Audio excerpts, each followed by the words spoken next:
et bienvenue sur Perron TV.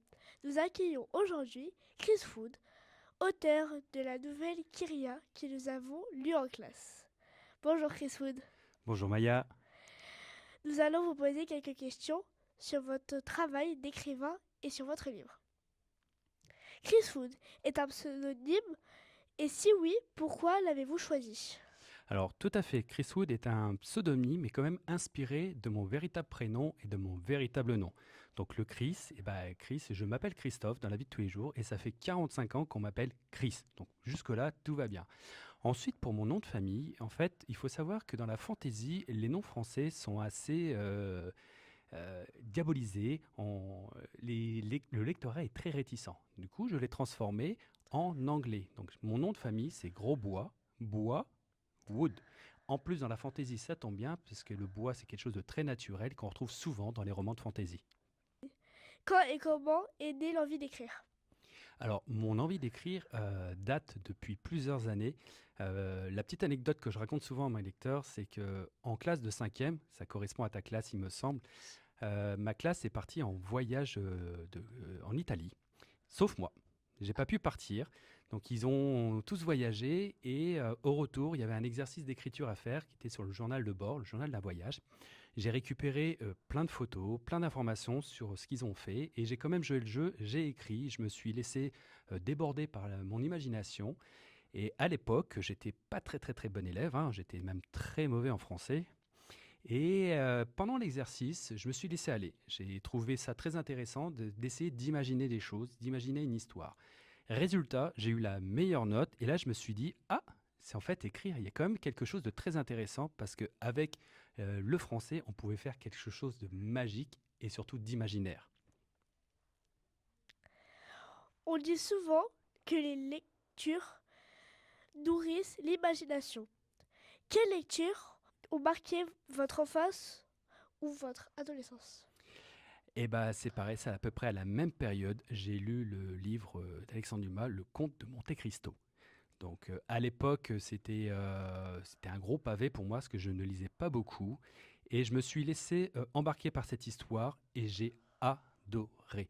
Depuis, bah, je me suis mis à la lecture. J'ai même fait criser mes parents puisque je lisais en moyenne à peu près 100 bouquins par an. Donc j'avais ma petite carte pour aller à la bibliothèque parce que je n'arrêtais pas de faire des allers-retours et je lisais, je lisais, je lisais. Et ça me permettait de voyager. Comme je vous ai dit à un petit moment donné dans la classe, la lecture, ce sont des voyages. Merci. Quelles ont été vos sources d'inspiration pour écrire Kyria et plus généralement les cycles d'Erian? Alors, il n'y a pas de source d'inspiration atypique en fait. Je m'inspire de tout ce que j'ai pu lire, voir à travers les films, à travers des pièces de théâtre aussi. Mais après, tous ces éléments-là sont entrés en moi et mon côté scientifique, parce que je reste un scientifique, quand je lisais beaucoup, je trouvais que parfois il y avait des incohérences spatio-temporelles. Et quand on est scientifique, ces incohérences-là, ça ne nous plaît pas. Et je me suis laissé aller à vouloir écrire ma propre histoire. Et c'est à ce moment-là que j'ai créé tout mon univers. Alors comme expliqué auparavant, j'ai créé tout l'univers avant mes personnages et après j'ai écrit mon histoire, les cycles d'Erian. J'avais mis en pause pendant très longtemps et Kyria en fait n'aurait jamais dû naître. C'est une histoire que je n'avais pas prévu d'écrire. Et à un moment donné, quand j'ai fait ma longue pause, on m'a dit mais écris une nouvelle, peut-être que ça te servira à retrouver ta plume, à te réexercer, c'est comme une rééducation. Je me suis laissé tenter par cette histoire. J'ai commencé à écrire une histoire qui n'avait rien à voir avec Kyria au départ. Et puis à un moment donné, j'ai eu le déclic. Je fais ah mais si je modifie ce passage, ça transforme une histoire qui peut lancer mon univers avec ma trilogie. Combien de temps avez-vous mis pour écrire Kyria? Alors cette question-là, on me la pose souvent et en fait c'est très très très difficile de répondre parce que dans l'écriture d'un livre, dans la réalisation d'un livre, il n'y a pas que la phase j'écris. Il y a aussi la phase on corrige, on modifie des choses, et puis après, il y a toute la phase où on prépare la mise en page, etc. d'un livre.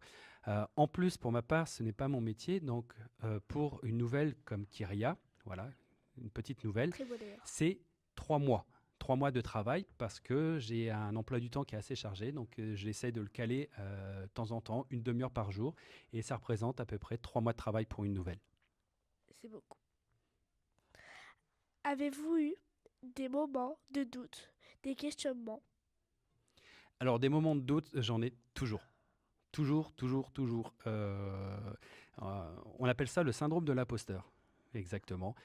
C'est-à-dire qu'à un moment donné, à une phase, alors surtout dans la phase correction, quand je me relis, quand je me recorrige une fois, 2 fois, 10 fois, 20 fois, 15 fois, au bout d'un moment où je ne compte plus, j'ai toujours le sentiment d'être mauvais. Euh, Peut-être trop perfectionniste, je vais chercher parfois trop le détail, et résultat, quand je vois entre guillemets ma copie, je me dis, bah c'est pas bon. Donc je me remets en cause, je me remets en question, et je doute souvent. Avez-vous rencontré des difficultés? Alors, des difficultés, on en rencontre tous les jours, à moindre échelle. Des difficultés, ça sera plutôt dans la réalisation du livre, pas dans l'écriture en soi, puisque quand j'écris, ça va assez bien. Mais les difficultés, je les rencontrées surtout dans la mise en page, parce que tout ce qui est informatique, c'est pas trop mon dada, et j'ai l'impression de galérer à chaque fois. Et bah, c'est des difficultés, des obstacles que je rencontre dans la réalisation d'un livre qui sont frustrantes et difficiles des fois à vivre. Avez-vous demandé conseil à qui? Alors des conseils, il faut toujours en demander. Il ne faut pas faire le cheval solitaire et être dans son coin. Il faut toujours demander des conseils. Et au départ, c'est pas évident. Il faut trouver les bonnes personnes parce que des conseils, tout le monde peut en donner, mais des bons conseils, il y en a beaucoup moins. J'ai eu la chance et le privilège de rencontrer celle qui, du coup, maintenant, ma correctrice officielle, puisqu'elle m'a aiguillé par des exercices. C'est elle qui m'a présenté comment écrire une nouvelle en 7 jours, par exemple, afin de pouvoir trouver les outils pour que je puisse m'améliorer, pour me réconforter, pour m'effacer mes phases de doute. Donc Virginie, je lui jette un petit coucou, puisque c'est quand même grâce à elle que les cycles d'Ariane existent, entre autres. Et après, les conseils, c'est plutôt les gens qui sont maintenant dans mon entourage, qui me connaissent, donc mes bêta-lecteurs, qui me connaissent et qui sont capables de me dire la vérité droit dans les yeux. Donc quand j'ai besoin d'eux, quand j'ai besoin de conseils pour qu'ils puissent m'aiguiller, je leur demande. Ouais. Qu'est-ce que l'écriture vous apporte personnellement? Beaucoup de choses. Euh, alors aujourd'hui, je vous dirais que ce que ça m'apporte, c'est une grande joie. Une grande joie, c'est surtout quand je rencontre les lecteurs. Il y a beaucoup de monde quand je fais mes salons, quand je fais les médiévales. Beaucoup de gens parlent de chiffres et en fait, moi, je me dis, mais en fait, je m'en moque. Moi, je me nourris de mes rencontres. Je me nourris des échanges que j'ai avec les lecteurs, de cette joie, des sourires qu'on peut partager, des anecdotes que je commence d'ailleurs à cumuler. Et tous ces moments, comme dans la classe, voilà, c'est des moments de partage. Et tous ces moments-là, sans l'écriture, je ne l'aurais jamais vécu. Et en plus, qu'est-ce que ça m'a apporté pour moi personnellement? C'est qu'en fait, ça va pas paraître visible, mais j'étais quelqu'un d'introverti. C'est-à-dire que je me cachais bien souvent, j'étais dans mon petit coin, et tant qu'on ne venait pas me chercher, j'étais tranquille. Et bah, quand on écrit, à un moment donné, il faut oser parler, il faut oser prendre un micro, il faut oser répondre aux questions aux gens, il faut oser toutes ces petites choses-là. Et petit à petit, j'ai réussi à le faire. Et juste pour ça, je remercierai jamais assez l'écriture parce que ça m'a aidé à parler aux gens. À quel moment préférez-vous écrire? À quel moment je préfère écrire? Quand j'en ai envie. C'est une réponse simple et efficace, mais en fait, il n'y a pas de moment adéquat. Quand je suis fatigué, de toute façon, je ne sers à rien, mon cerveau il n'y arrive pas. Il y a un moment où je suis calme. Par contre, je vais avoir besoin d'une ambiance pour écrire. J'ai besoin d'être dans le calme et j'ai besoin de musique pour pouvoir me laisser partir dans mon voyage. J'ai besoin de ça. Donc il n'y a pas de bon moment dans la journée en soi, mais il y a besoin de conditions pour pouvoir écrire tranquillement. Est-ce un moment de la journée, une saison? Bah voilà, ça te répond plus ou moins. Oui. Alors par contre, l'hiver, je suis plus efficace que l'été. Euh, La preuve en est aujourd'hui. Tu as vu Il comment était il fait chaud. il fait très chaud. Écrire quand il fait chaud, ouais, non, je Je suis suis pas d'accord. d'accord avec vous. Voilà. Y a-t-il des périodes où vous ressentez davantage le besoin d'écrire?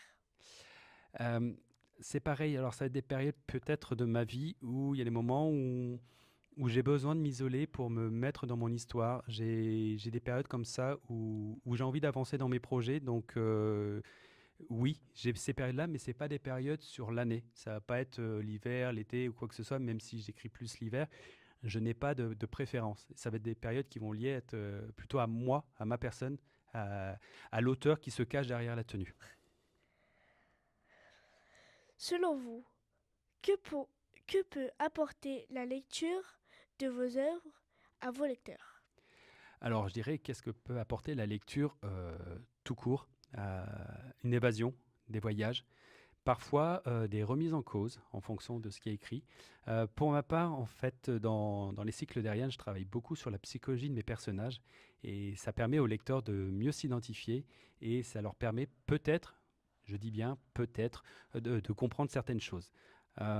J'ai eu le privilège d'avoir quelques personnes qui ne lisaient pas et qui m'ont fait un très très très très beau cadeau en me disant, en lisant l'une de vos nouvelles, je me suis remis à la lecture. Et bah ça, c'est un beau défi d'auteur de se dire, bah, grâce à l'une de mes nouvelles, quelqu'un se remet à relire. Surtout que les nouvelles restent des formats très petits, donc très abordables même pour des gens qui ne lisent pas. Donc voilà, moi, ce que ça peut apporter à un lecteur, c'est peut-être une remise en bouche avec la lecture, une réconciliation. Bah merci, hein. Mais je t'en prie, Maya.